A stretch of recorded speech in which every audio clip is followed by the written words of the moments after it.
इस वाक़े को, इस कहानी को कहां से शुरू करूं। इसलिए कि जब मेरी नजर दौड़ती है तो मुझे कहीं लाशें नजर आती हैं, कहीं खून के छींटे नजर आते हैं, कहीं माएं रोती हुई बिलखते हुए बच्चे नजर आते हैं।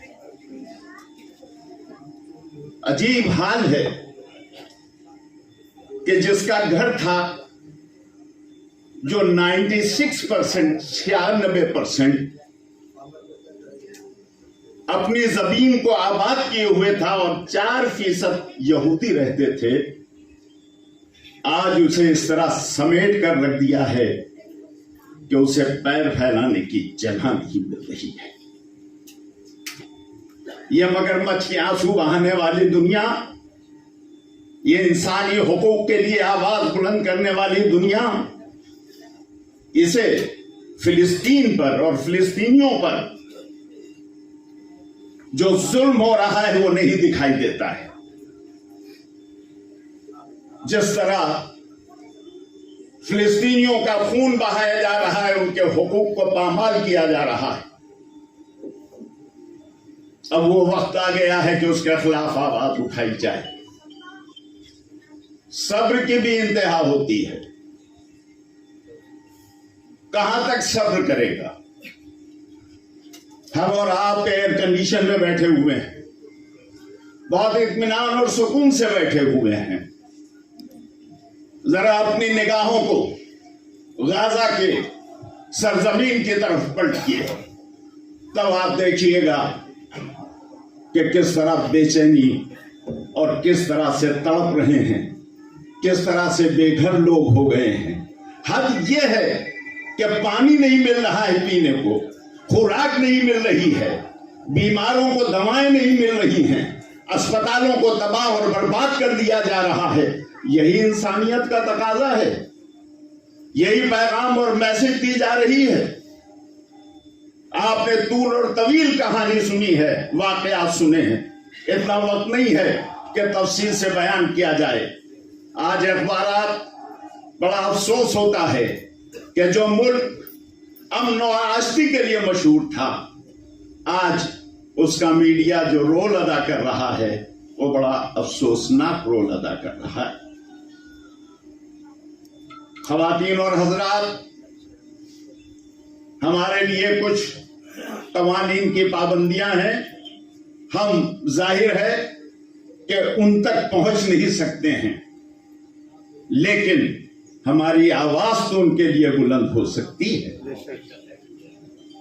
हम कभी भी जालिम के साथ नहीं रहे हैं, हम मजलूम के साथ रहे हैं। और आज पूरी दुनिया में, पूरी दुनिया इंसानियत में हर जगह इजराइल के मजालिम के खिलाफ एहतजाजात हो रहे हैं। आप देखें, खुद इजराइल के अंदर, खुद दिल अबीब के अंदर जो इंसानियत दोस्त हैं वो आवाज बुलंद कर रहे हैं कि फिलिस्तीनियों का हक उन्हें मिलना चाहिए, उनकी जमीन उन्हें मिलना चाहिए, उन पर जो जुल्म किया जा रहा है उसे रोकना चाहिए। हम यही आवाज बुलंद कर रहे हैं अपनी सरजमीन से कि फिलिस्तीनियों के हुकूक उन्हें मिलना चाहिए।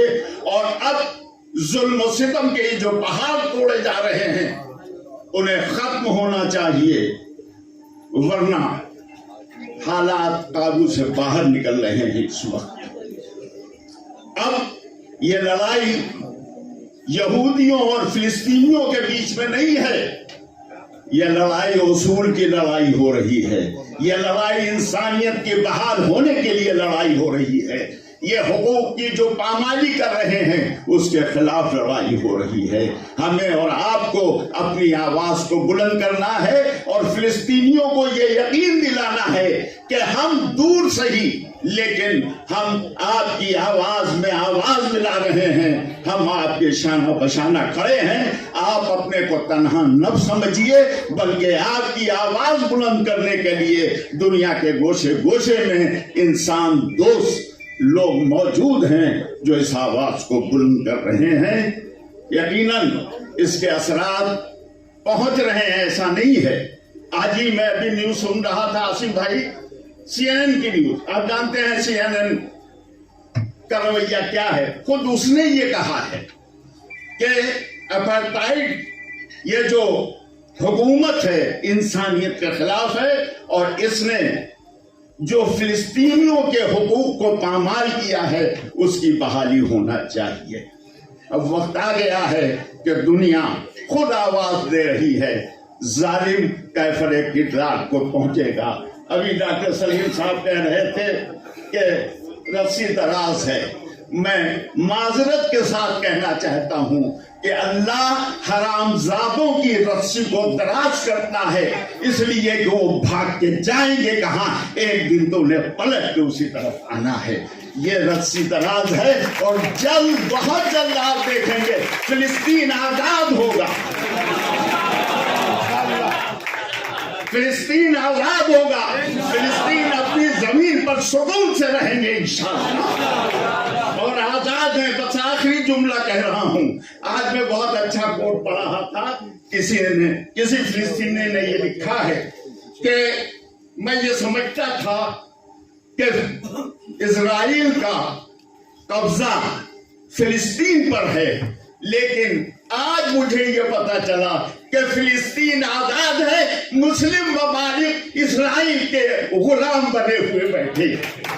बड़ी अच्छी बात कहती है उसने। बस इन्हीं जुमलों के साथ, इस दुआ के साथ कि परवरदिगार आपकी आवाज में ताकत पैदा कर दे और इजराइल के ऐवानों को हिला कर दे।